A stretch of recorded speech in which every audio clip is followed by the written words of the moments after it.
If there were one thing that I were to say to somebody who would tell me, hey, I don't want to do magic. I don't want to contact spirits.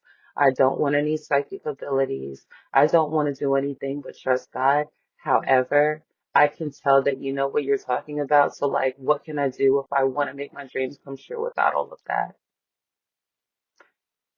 Fantasize. When we think of the word fantasy, we tend to sexualize it because of society's role in commonly associating that with the idea of fantasizing about other people. But if you fantasize about the things that you want to happen and you fantasize about the possibilities, your mind, your energy, your focus begins to move in that direction.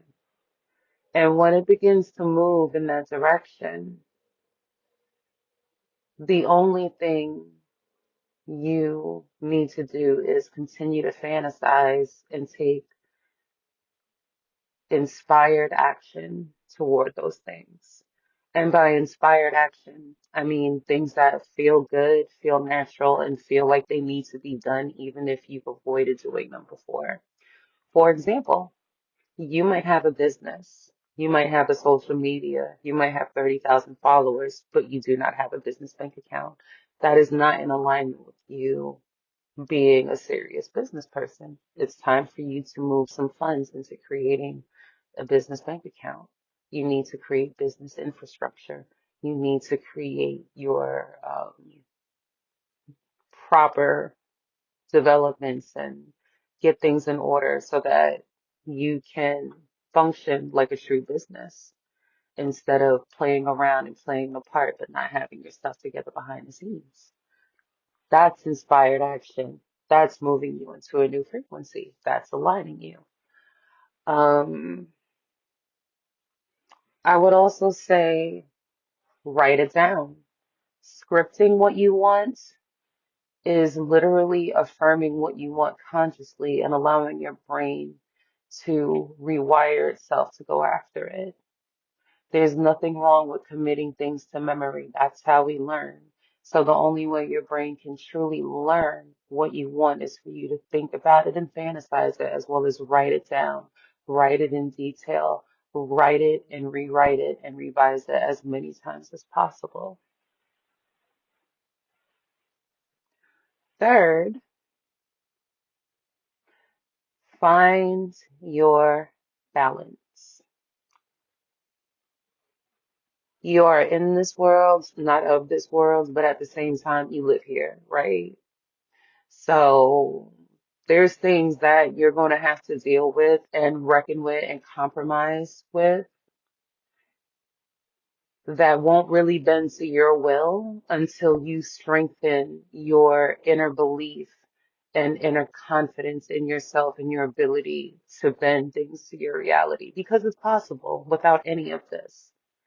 But magic and working with spirits, that's, depending on how sovereign you are, um, that's really what they're going to teach you if you're really ready to transform. And that's why the path has been about personal development for me. You can only become more of who you are, and you don't need magic to do that at all. So you commit to becoming more of who you are at your highest level and your best level. And you continue to believe that it's possible, and you balance what appears impossible with what's believable by really getting present to the reality that you're in, present to the skin that you're in, present to the environment you're in, present to the people in your life, present to the people who are floating away from you, present to the people who are moving into your uh, direction and aligning with what you desire, and present to where the gifts are flowing from.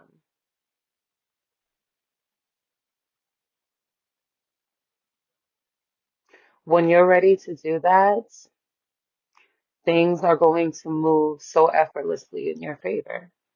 Until then, fantasize, write about it.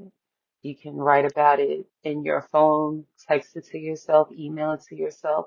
But the tried and true method is to write it down in a notebook. Nobody has to see it. And fourth, move in silence. The desire to share things is intense for me sometimes. It's one of my biggest challenges. But by learning to be present to what's important to get out, I share as much as I can, but I try to keep it focused into the bits and pieces that you need to hear so that you can go about your day. For everybody else, sometimes they're available to listen, sometimes they're not. It is what it is. And I learned not to be attached to it. But when it comes to things that I'm actively working on, things that I know are coming, it's best for me to stay quiet. So I do that. I've often self-sabotaged by sharing my dreams with the wrong people. In the Bible, if you look up Joseph and his coat of many colors, you'll see that Joseph's problem was that he couldn't tell that his brothers didn't like him. He was oblivious. And because he kept opening his mouth, he ended up in a really messed up position. It was insane. Don't do that to yourself. I've done it to myself many times, and I've learned to forgive myself for doing that. It's a form of self-sabotage. I guarantee you that if you do these things, your life will change and you won't have to light a candle ever again. And that's if you ever did light a candle. Believing in a higher power, even if that higher power is your higher self, in my opinion, can only strengthen your ability to get that done because you're adding that enhanced energy to create a container. And that container can add energy that complements you and is available to you when you need it most. The wind beneath your wings, if you will. So, with that being said, have a good one.